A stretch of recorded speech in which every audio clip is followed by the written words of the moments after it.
사랑하는 맑은샘 강천교회 성도 여러분, 날마다 주께로 7월 23일 토요일 큐티 가이드 영상을 통하여 만나 뵙게 되어 반갑습니다. 오늘은 시편 142편의 말씀을 살펴보려고 합니다. 말씀의 이해를 돕기 위해서 시편 142편이 쓰여지게 된 배경에 대해서 설명해 드리고 내용 관찰로 들어가도록 하겠습니다. 본시는 자신보다 강한 적들로부터 핍박을 받아 극도의 정신적, 육체적 고통에서 신음하는 시인이 유일한 피난처 되신 여호와께 애타게 간구하는 내용을 담고 있습니다. 어려운 상황 속에서도 포기하지 않고 하나님께 대한 순수한 신앙을 고백하고 있는 본시의 역사적 배경은 표제에 제시된 것처럼 다윗이 사울의 박해를 피해 굴에 도망하였을 때 지은 것으로 알려져 있습니다. 아둘람 굴이나 엔게디의 동굴에 피신하여 있을 때 느꼈던 절박한 상황 속에서 한숨 섞인 넋두리를 늘어놓지 않고 하나님만이 보호자가 된다는 확신을 표명하고 있습니다.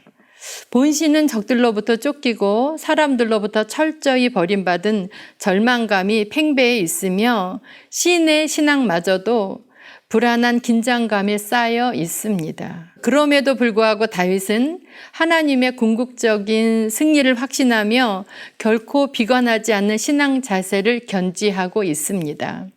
본시는 탄식과 비탄에 빠져 신음하지 않고 오히려 하나님께 소망을 두며 부르짖는 신앙과 기도로 가득 차 있습니다. 오늘 말씀의 제목은 고난이 만들어낸 기도입니다. 내용 관찰로 들어가서 1번입니다. 하나님께 부르짖는 시인의 목소리와 모습은 어떠합니까? 1절에서 2절 말씀입니다. 내가 소리내어 여호와께 부르짖으며 소리내어 여호와께 간구하는도다. 내가 내 원통함을 그의 앞에 토로하며 내 우환을 그의 앞에 진술하는도다. 시인이 처한 절박한 상황과 참담한 고통이 처음부터 극적으로 표현되고 있습니다. 적들의 박해, 불투명한 자신의 운명, 사람들로부터 철저히 단절됨으로 인하여 느끼는 정서적 고통과 고독 등이 시인으로 하여금 비탄을 토해내게 하고 있습니다.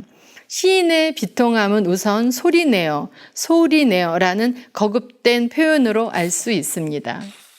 시인의 상황은 여호와 앞에서 잠잠히 침묵만 하고 있을 수 없는 절박한 상황이었습니다.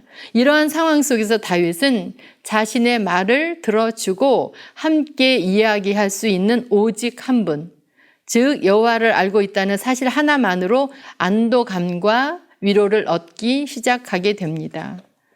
2번, 시인이 하나님께 부르짖는 이유는 무엇입니까? 3절에서 4절 말씀입니다.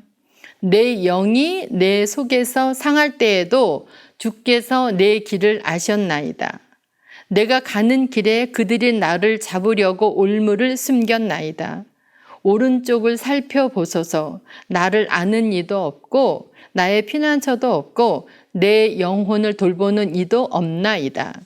자신의 고통에 대해 절박한 호소를 하던 시인은 이제 자신이 어떻게 하여 지금의 처지에 이르게 되었는지를 좀 더 상세하게 언급하고 있습니다. 즉 사냥꾼들이 사냥감을 잡기 위해 올무를 놓은 것처럼 자신의 적들이 간교하고 악의에 찬 음모를 꾸며 그를 잡으려 한다는 것입니다. 계속하여 그는 자신의 현재 상황을 돌아보면서 더욱더 절망감을 토로하고 있습니다. 그는 자신의 우표를 돌아본다. 그의 우표는 바로 그에게 조언하고 그를 돕던 사람들이 서 있던 자리입니다. 그러나 이제는 그들 모두가 떠나버렸습니다. 그를 돌볼 사람은 더 이상 아무도 없었습니다.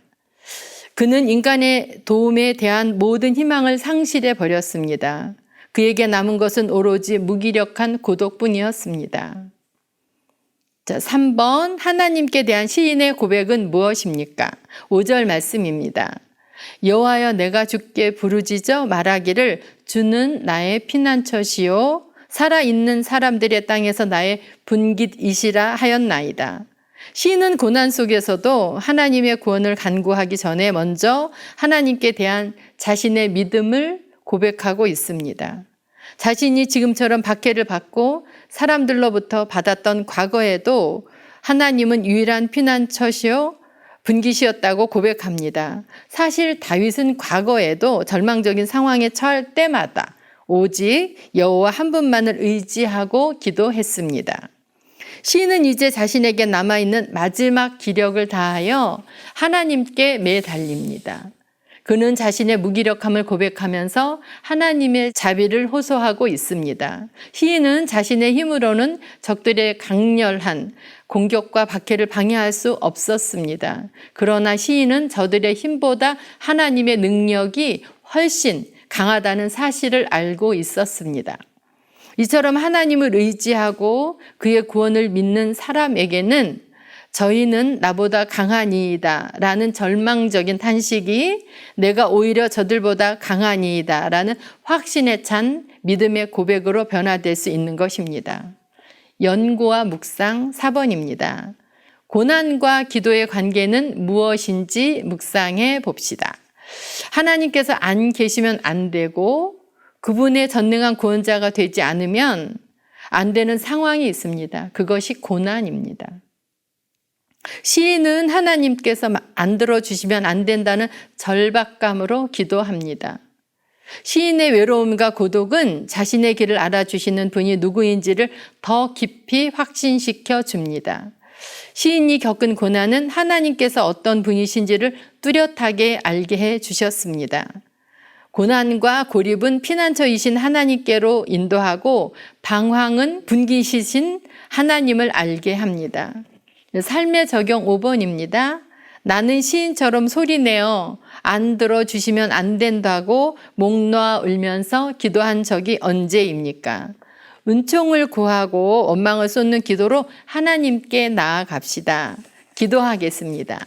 사랑하는 하나님 아버지, 맑은샘 광천교회 성도님들께서도 다윗과 같이 절망적인 고난과 어려움의 상황에 처해 있을 때 하나님께서 안 들어주시면 안 된다고 목 놓아 울면서 기도하셔서 놀라운 기도를 통한 기적의 응답의 역사들을 경험하면서 믿음으로 승리하는 능력 있는 소중한 나그네 길을 걸어갈 수 있도록 도와주시옵소서. 예수 그리스도 이름으로 기도드리옵나이다.